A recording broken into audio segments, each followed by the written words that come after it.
Welcome to the Hiding in Plain Sight podcast, where we explore the transformative power of inclusivity and the strength found in vulnerability. I'm your host, Lindsay Mazza, and with each episode, together we will go on a journey of reconnecting with all parts of ourselves to foster healing and inspire a more inclusive and compassionate world for all. So grab your headphones and settle in for soul-fulfilling discussions that will make you laugh, provoke thought, and be the catalyst for growth. Let's dive in. Hi, everyone. Welcome to the Hiding in Plain Sight podcast. I'm so excited for today's episode. We have a very special guest, Dr. Kate Lund. Dr. Lund is a psychologist, an expert in resilience. She is a speaker, an author, and the host of the Optimized Mind podcast. Welcome, Dr. Kate. Thank you so much for having me, Lindsay. I'm really excited to be here. I'm so excited for our chat today because you and I have so many synergies, and I can't wait for you to tell everybody about your journey to where you are today. Awesome. Yeah. So, my interest in resilience goes way back to when I was a child. When I was 4, I was diagnosed with this medical condition called hydrocephalus, which means that cerebral spinal fluid isn't circulating as it should, causing pressure to build up on the brain. And so, lots of surgeries in and out of the hospital. The good news is that hydrocephalus can be managed with something called a shunt. So folks who have hydrocephalus have this thing called a shunt, which helps circulate the spinal fluid when it can't do so on its own. And so that's the good news. The bad news is that shunts break. So that was the reason for all the time in and out of the hospital as a kid. And as a young child in school, that was kind of difficult, coming back to school after long absences, feeling different, looking different, often had half a head of hair, shaved head, lots of stitches, all that stuff. So, it wasn't always easy. And I was very fortunate. I had a lot of support. My parents were very, very supportive. My teachers, the parents of friends, my friends. And I learned in that time to focus on what I could do as opposed to what I couldn't do.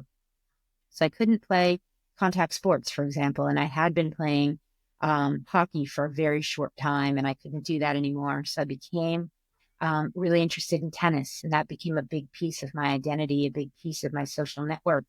So that was all really, really good stuff. And despite the challenges, and really, I think was the catalyst for me wanting to understand more of the human experience as I got further in school, how kids specifically move through and beyond such challenges and maximize their potential within their context, whatever that looks like for them. So, I went on to college and majored in psychology, worked for a little bit in advertising and public relations because I wasn't ready to go back to grad school right after college, but then ultimately ended up back in graduate school to get a doctorate in psychology, really focused that work on medical psychology, working with kids and families who had a specific challenge. Spent 2 years at Shriners Hospital for Children in Boston, where I was working with kids who had been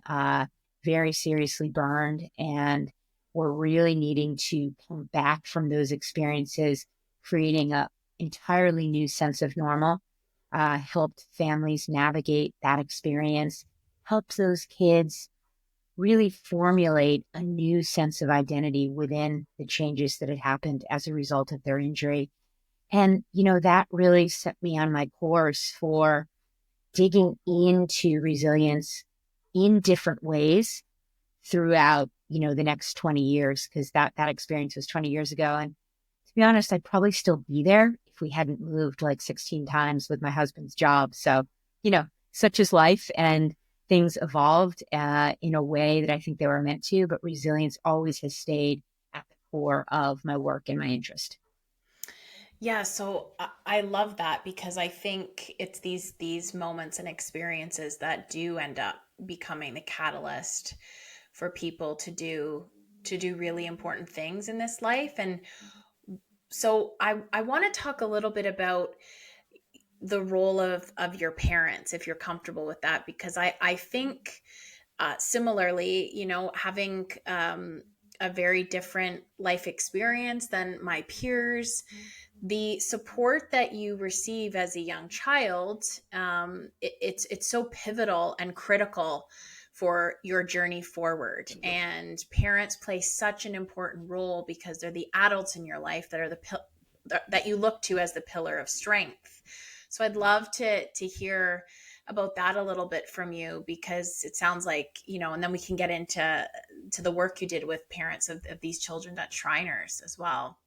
Sure, absolutely. Yeah, I know. So my parents were really pivotal in all of this Mm-hmm. early on. And of course, these experiences were not easy for them. And they really did a good job to not make their stress evident, which I'm not sure was in their best interest, but it was very Right. helpful for me. They focused on, what I could do as opposed to what I couldn't do.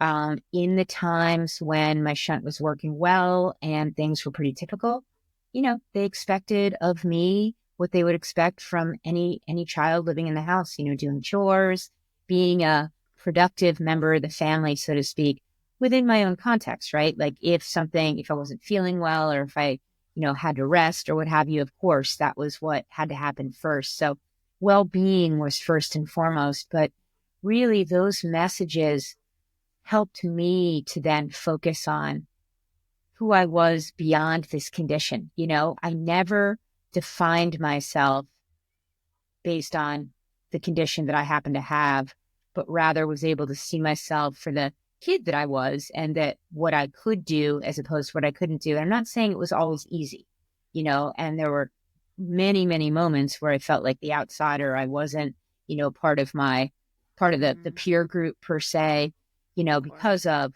looking different, being absent for so long.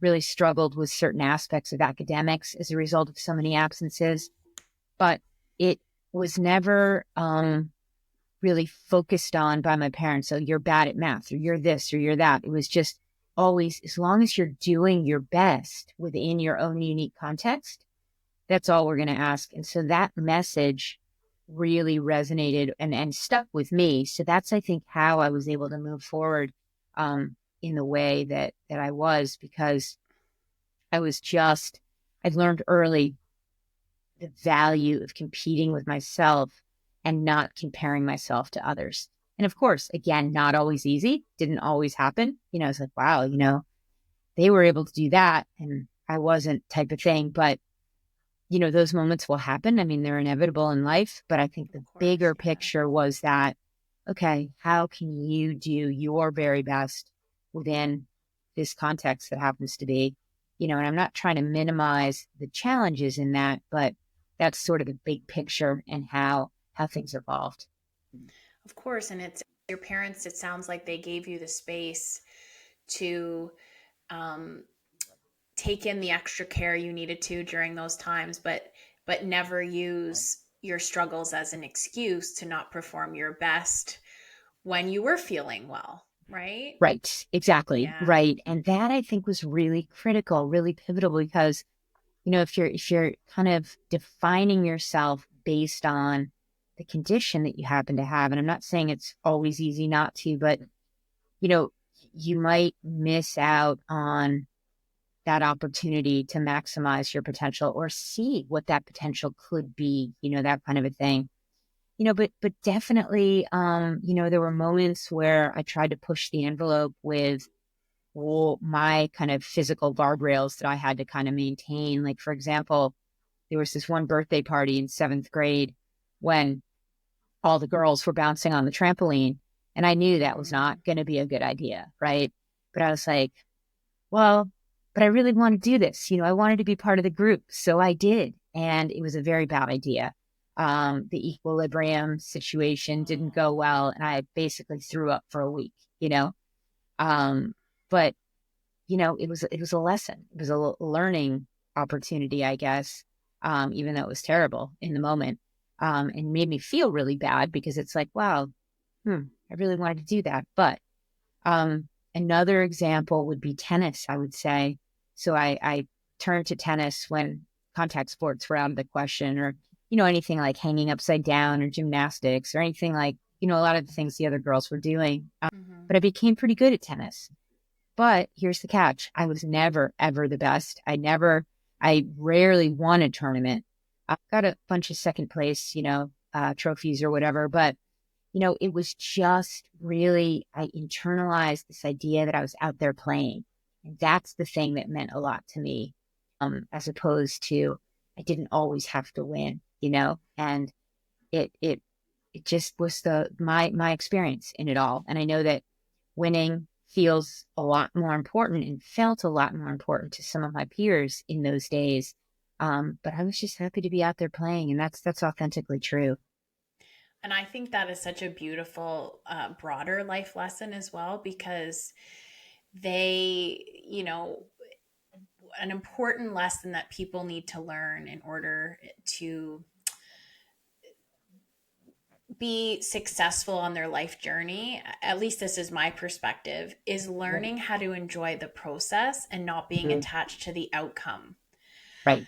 And I think that is a lesson that you learned probably without going out and seeking it, but to learn that so early on is amazing, because those are skills that are applicable in other areas of your life, and that's how you learn to be present, right, when you're not attached to the outcome. So for you, you were going into these tennis matches grateful to be there and be part of the process, and it didn't really matter what the outcome was. Right. Exactly. Exactly. And of course I loved it when there was a Yeah. win or there was it was exciting, but I didn't go in with this expectation of myself that you have to win Mm-hmm. and then this crushing sense of defeat if I didn't. I was honestly just happy to be out there playing. And so that was a really important piece. And, that kind of followed me along. I ended up playing in high school and was captain of the team, didn't win, all or many of my matches, and was really fortunate to be able to bounce back from a pretty significant medical event related to the hydrocephalus the summer after I graduated from high school, and I had to defer college for a year. But then was again really, really fortunate to get through that and come back and play tennis in college. So that, again, but it wasn't to win, it was to play, and it was, but a Yeah. very important experience for me. So when you decided you were going to go to college, did you have what were your thoughts entering college? Was it from that point in your life where you're like, you know what, I'm going to take my life experience and I'm going to turn it into this career path to help other people? Is that how it started for you? Not in college per se. I mean, maybe underlying in college. So the college story is, there was never a question. I was always going to college, but Mm-hmm. the summer after the spring of my senior year in college, in high school, I was not really feeling that well, and the MRI had just come out, had just been developed, and they figured out that the reason I had hydrocephalus in the first place was because I had this thing called a tectoglioma, which is much more readily diagnosed these days. It's a often slow growing, low grade tumor blocking the aqueduct such that the cerebral spinal fluid isn't able to circulate. And so that had to be addressed at that time. And that's why the recovery was really long and hard, and couldn't go to college that first year when all my friends were going. So I took a year off and recovered and ended up in college, that following fall, same place that I was going to go originally. And I didn't want anybody to know what was going on. Mm. So I definitely didn't talk about it. It was, in my purview, though. I was interested. I was taking psychology. I was, taking all the courses, doing all of the things, but that was all in my own mind, right? I was not sharing the experience that I'd had the year before, or any of the experiences for that matter, with anybody at that point. And really never did that much in college in terms of sharing, maybe towards the end, like my really good friends, that kind of thing. But it Mm-hmm. wasn't until much later, well, not much later, but, graduated from college, worked for 3 years in marketing and communications, wasn't ready to go back to grad school. So it was slowly through the course of grad school that I became more comfortable with sharing my lived experience in all of it. And it's still something that's, kind of a placeholder in the back of my mind. It's not something that I'm out there sharing with my clients and all that kind of thing. But, I'm definitely talking about it as a way to help people see the potential when there is a medical challenge, given that all situations are different and we can't, ever compare apples to apples in anything like this. But, just the general sense that helping kids and parents and people in general focus on the possibilities on the other side of their challenges. And then how my own lived experience factors into that is something that I'm talking about much more these days, obviously, because here I am on the podcast. Yes, yes. But Yeah, it was a process. So it yeah. definitely did not. I mean, it was in college. No, it did not emerge in college. And in college, it was challenging because I had to go back to New York to get these complex scans like every 3 to 6 months just to make sure everything was okay. And it was always like, where are you going? And I'm like, just back to see my family, that kind of thing. So Yeah, that piece yeah, was a process. yeah, for sure it was. So what, so it's so interesting because kids, kids are, I think, fundamentally resilient, right? And Mhm. it's not until the outside narrative, um, the pattern of the things that teachers and peers are saying to them that they start to um, internalize those limiting beliefs, right? It's Mhm. really, I mean, at least that was my life experience. It didn't, from my perspective as a kid, it's like, this is who I am. This is what my body is, and I'm going to do all the things that I can do, and it's not an issue, but it was the external voices that made it an issue. And so would you say to what would the advice that you would give to parents be? I mean, obviously you did at Shriners, because when parents, are faced with the diagnosis and Mhm. they don't know how to deal with that, I think there are two ways that it can go. It's earth shattering for some, and then they want to protect their child from all of these things, but you don't want to limit their life experience, because of course there's a story for them to share in this life experience that benefits them and other people. So that was always my parents' perspective: is Lindsay can do whatever Lindsay says she can do, and we're going to support her in doing that, and nobody's going to limit her. Mhm. But my life would have been very different had I not had those parents. Right. So, and it Yes. sounds like your parents were the same. So what's the advice that you generally give parents and would like to share? Yeah, yeah, and that's a really good point, right? And it's about striking the balance sort of Mm-hmm. within whatever it is that is going on for the kid. And it's managing the challenges because that's important, but not letting those challenges define your child or your family and your vision of what could be possible for them. And Yes. it's not always clear what's going to be possible No. for them from like the outset or initially right following, a diagnosis or an injury, but to maintain a lens on the fact that there is possibility as opposed to just shutting it down and being like, okay, this has happened and this is all that there is Yes. for my child. And so, it's so important. And I've done a lot of work with parents of children who struggle with various learning differences as well. Mm-hmm. And I would always really talk with those parents about the fact that, okay, so this might be what the test scores say, but let's try really hard not to define your child simply based on this number, and let's try to work together to construct the possibilities for them moving forward, that kind of a thing. Because if we're going to kind of define based on event, and illness and injury and number on paper, based on, how your child is performing on a reading test or a standardized test, it's really going to limit them long term. And so we want to try to help strike a balance there while we're addressing the very real challenges that are in front of us.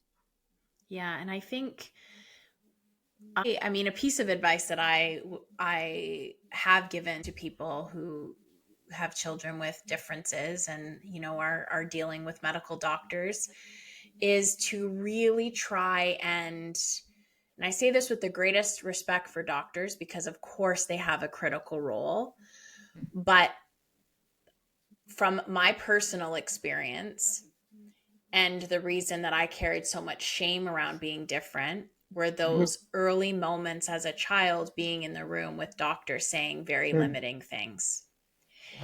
And I believe that it is very important those are the moments that you shelter your kids from.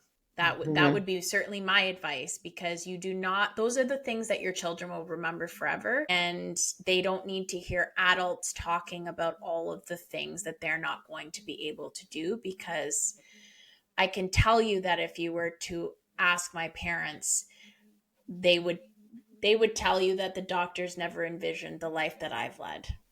Yeah, So it's nobody gets to determine that for them.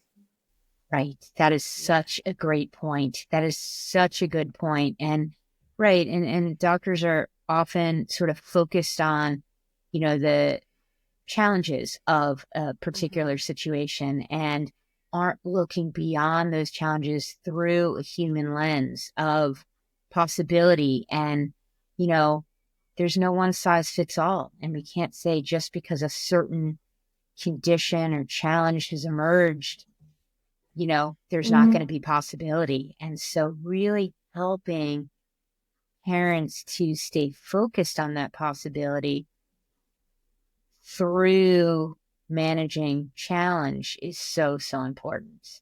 And help encouraging parents also to be taking care of themselves within Yes. all that's going on. And that's an area that I do a lot of work in these days as well, because it's so easy for parents to lose sight of the importance of caring for themselves, quieting their own central nervous systems, consistently, such that they're better able to manage through and beyond the challenges their kids are facing. And I mean, I'm a parent like that myself, that's really easy to get caught up in the challenges that our kids are facing. But if we don't take that step back and care for ourselves in those moments, those challenges are going to kind of magnify or mushroom or get bigger.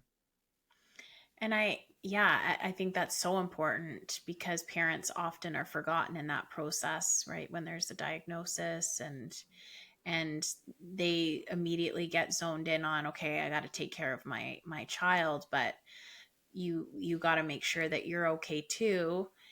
And I also think it's important for parents to be forever learning, Yes. and right, and to not, sure, you have this diagnosis and you're going to receive opinions from the professionals involved with your child, but that's not where it ends. And I think Right. that the onus is on you to be constantly seeking different solutions because you know your child better than anybody else. Absolutely. That's so key. And really seeking out learning opportunities Mm-hmm.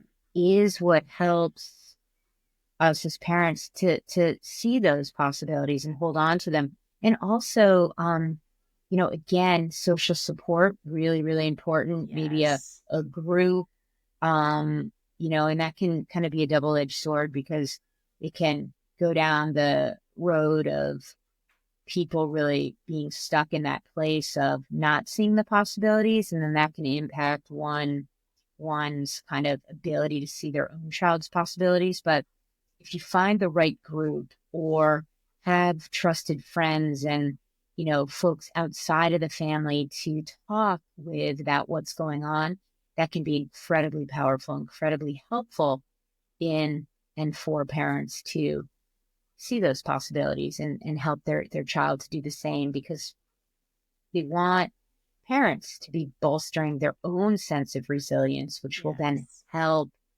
the kids to do the same based on the modeling that's going on at home. Yeah, absolutely. So, how does one become a resilience expert, Dr. Kate? Right. Well, gosh, I think there's really not a one size fits all, Mm-hmm. because, for me, the catalyst was lived experience, then taken into the clinical care domain, all that I was able to learn there, and then the exposure to research and emerging research. And I always keep my eye on what's coming out related to resilience, that sort of thing.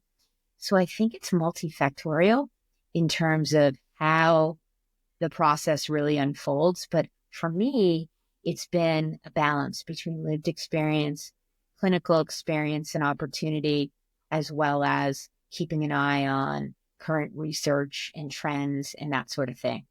So, Yeah, that's how it's looked for me. I love that. So, what does the landscape of your work look like now? So I'm, historically for the past 20 years plus, I've done mostly one-on-one clinical work. And I'm shifting that trajectory as we speak, moving into 2025, because I really want to help to get the message out about becoming resilient, the benefits of that, focusing on possibility on the other side of challenge, that sort of thing. So I've got a podcast called The Optimized Mind. It's a primary focus, interviewing folks about topics related to resilience across domains. And that's Yeah. been a really powerful experience for me and is something that I'm actively building. Um, I do work with parents on the very issues that we've been discussing here on the podcast. Going to be shifting that into more of a group model based on a parenting book that I have coming out on building resilience for parents, that kind of thing. So it's really a mix, podcasting, some individual coaching type work, maybe with some clinical components, and writing, speaking, that sort of thing. So definitely shifting it to a broader focus to get the message out to more people and to be able to help more people. Yeah, that's great. And so, how can people get in touch with you? So, does your one on one, what does that look like if Yeah. people wanted to work with you? Yeah. So they can contact me through my website, which is Okay. www.katelundspeaks.com. So that's one place to reach out. Another great place to reach out is LinkedIn. Very active Okay. on LinkedIn. So that's a possibility as well. So I'd say those are the two places. And then, I'm always open to consultations with folks who might be interested in working with me on some level. So that would be what I would say there. Oh, I love that. And the optimized mind. So, what can you just tell us a little bit about how that came to be? Yeah, so that's really an exciting project for me. It's been going on for Hmm. 2 years. We have 111 episodes to date, which is exciting, and we're growing.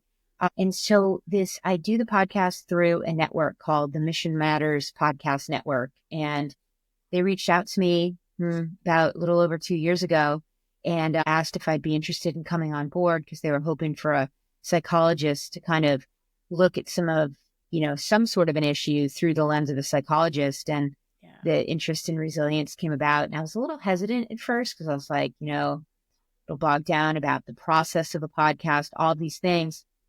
And so I was thinking about it, hesitating a little bit. And I was talking about it at dinner one night. And my then 15-year-old son was like, Mom, just hit record. Just hit record. And so I was like, oh, that's a really good idea. Not that I hadn't Yeah. thought of it before, but I was hesitating, right? And so Hmm. with that catalyst, I hit record and the rest is history. So Yeah. it's been cool. It's been fun. Yeah, it's a great way to reach so many people and be part of that researching that parents need to do and be part of their support system on a Yes. broader scale. Yes, absolutely. Absolutely.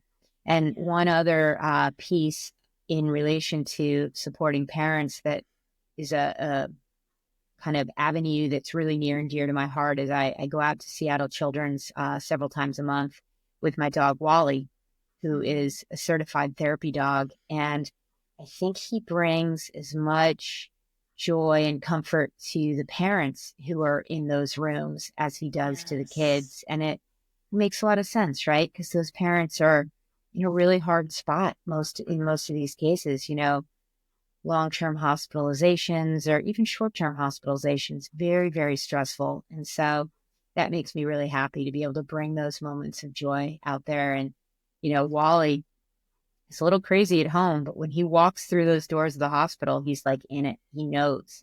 So that's quite heartwarming as well. Yeah. Is there any last words of advice that you'd want to leave parents and kids? Yeah. So what I would say is, really do your very best despite the challenges, and the challenges are real, to stay focused on that sense of possibility on the other side of the challenges. It might take time, but you will get there. You will get to the possibility.